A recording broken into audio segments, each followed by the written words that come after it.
Welcome to the American Dream in the Eyes of Immigrants podcast. I am your host, Heidy De La Cruz, and I am on the mission to change the narrative of immigration, one immigrant story at a time.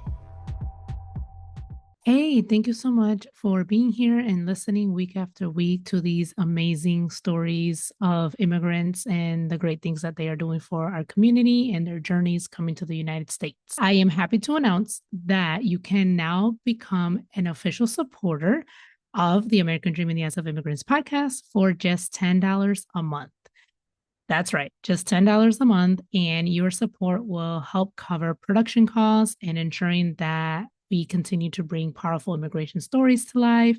And as a thank you for your support, you'll get exclusive access to behind the scenes content. So exclusive content just for paid subscribers, special Q&A sessions with me, your host, Heidy De La Cruz, and bonus insights that I'm bringing to you that you won't hear anywhere else. If this podcast has inspired you, moved you, or made you feel seen, this is your chance to be a part of the growth. Your support will truly make a difference in this podcast. So you can go ahead and sign up now and join our exclusive community on Substack. The link is in the show notes and the show descriptions. And as always, the option to become a sponsor of the show and advertise your business is still available, or you can always make a one-time payment donation to the show. That link is also in the show notes and in the show descriptions. Again, I just want to thank you so much for being a supporter, for listening week after week, and for being here with me in this journey as I am on a mission to change the narrative of immigration, one immigrant story at a time. Hello, everyone. Welcome back to another episode of the American Dream in the Eyes of Immigrants podcast. I am your host, Heidy De La Cruz, and today I have Miss Tatiana. She's going to be talking to us about her experience coming to the United States from Ecuador. Tatiana, how are you today? I am doing great. I'm excited. I'm excited too. Thank you so much for coming and being willing to share your story. So why don't you introduce yourself to the audience, who you are, what you do, and then how we can get started right in the beginning. How was life growing up in Ecuador? All right, my name is Tatiana Moreno, and I'm originally from Ecuador. And I came here to United States in 2005. I came with the intention of just learning English so I can go back and speak English. Yeah. Because it was really hard for me in school, English. So and here I am after 20 years.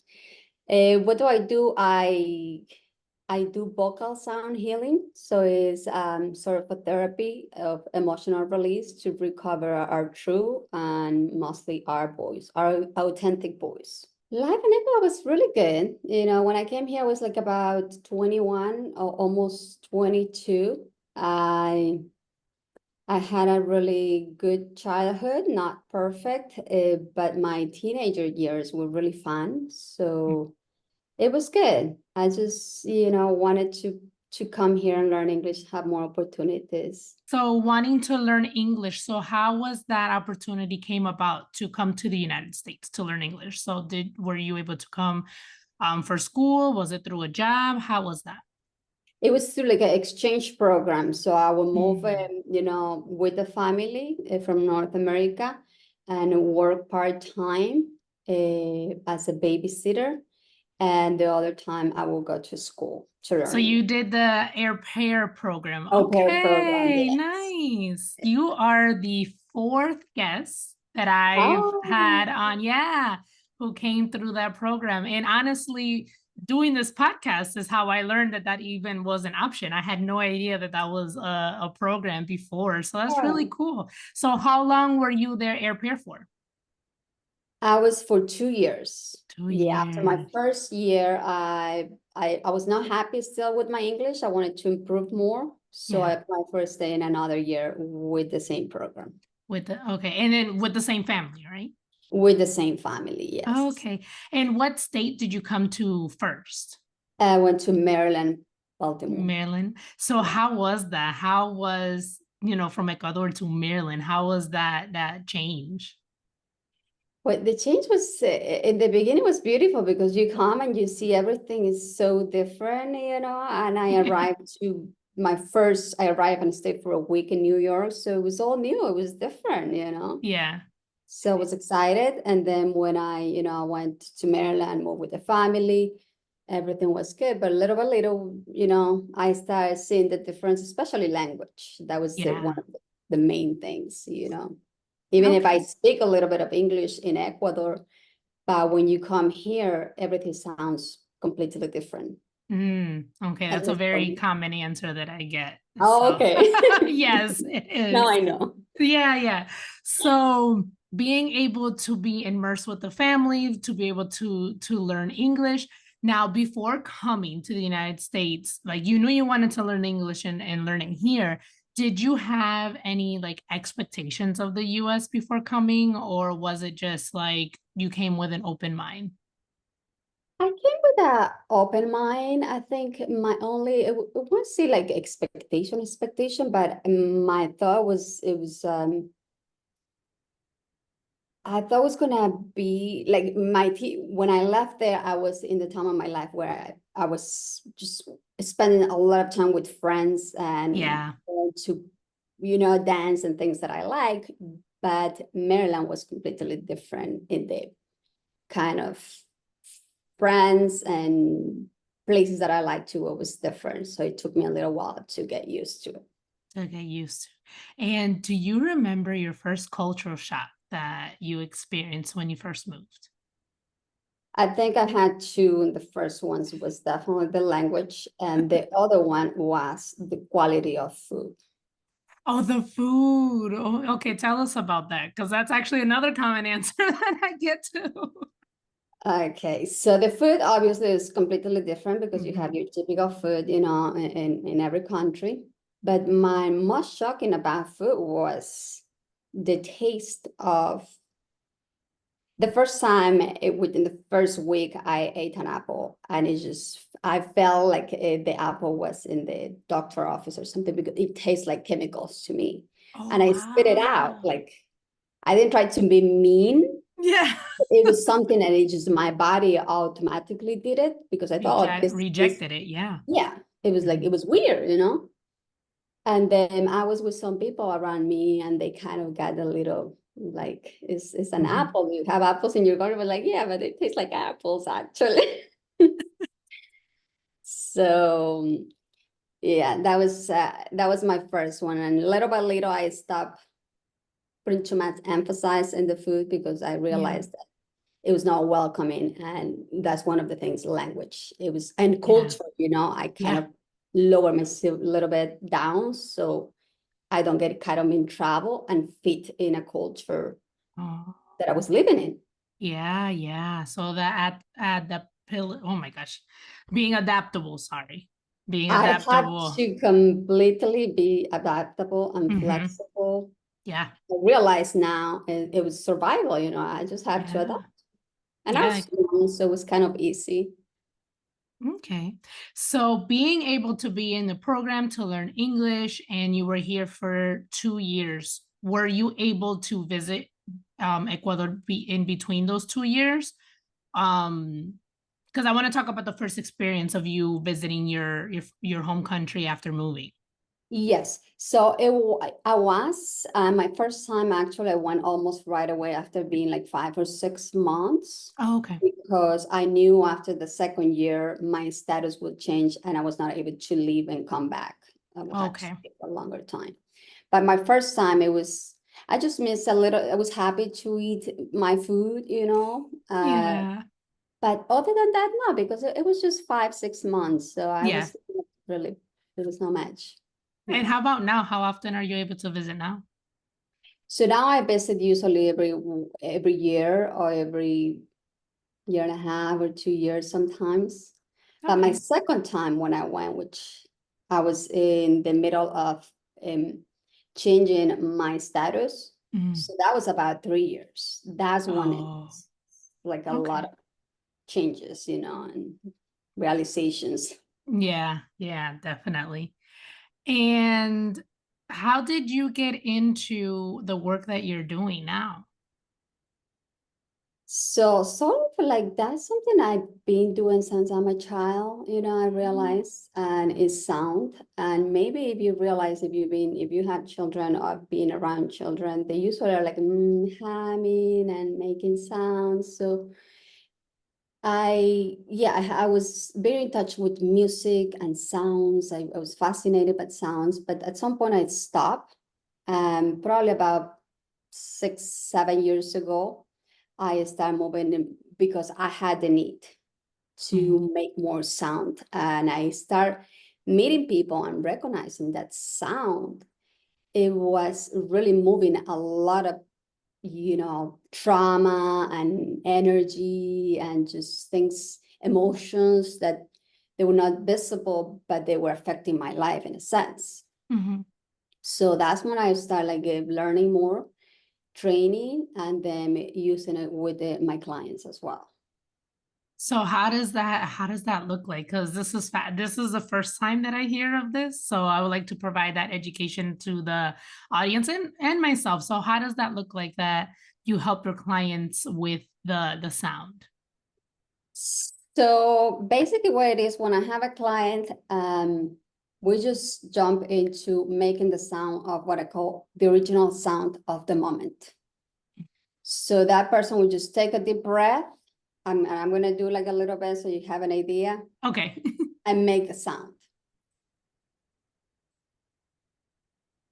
Ah.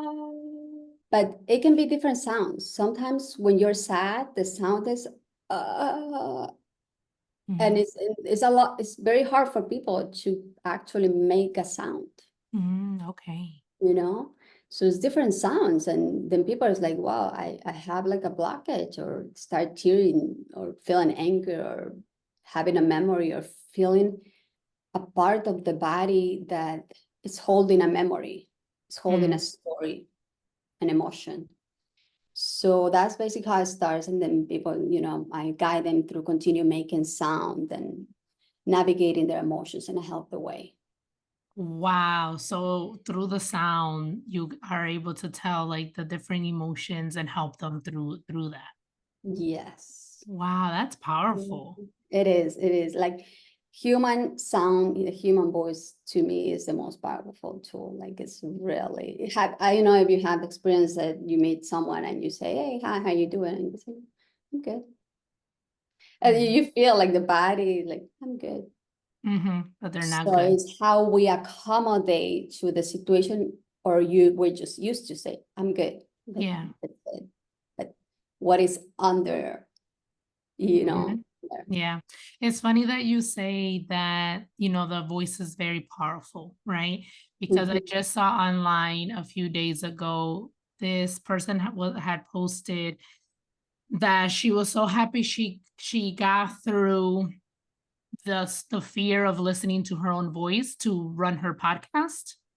And I was like, it's crazy that our most powerful thing is one of the things that we hate the most about ourselves. It's like listening to the sound of our own voice, right? Because with this podcast, like I have to edit, so I have to listen to myself. So it was like it's crazy that like the most powerful thing that we have, our voice, is sometimes one of the most things that we hate about ourselves. But like you said, like our voice is so powerful and we can use it for good and bad.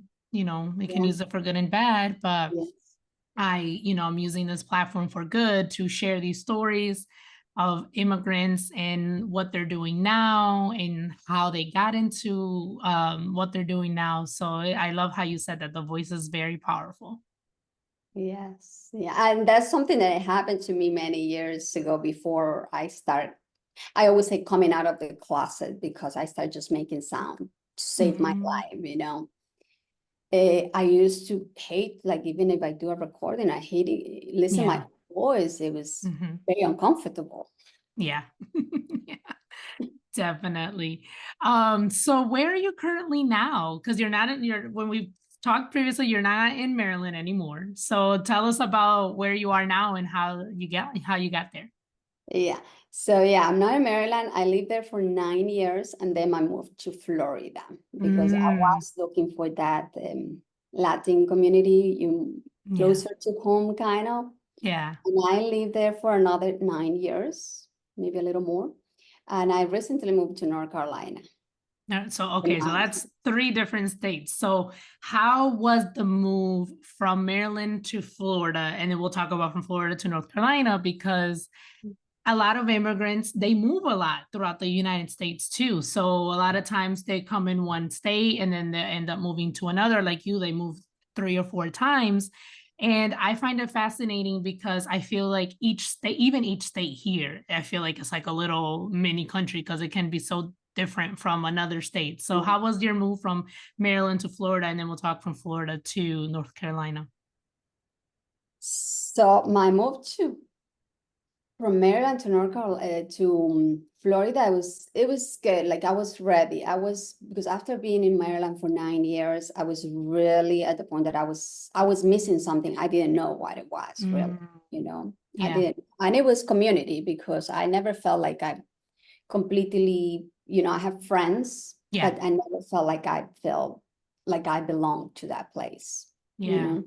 So when I moved to Florida, of course, I was speaking Spanish more often, In Maryland, I was always English. I Yeah. barely had a few friends that speak Spanish.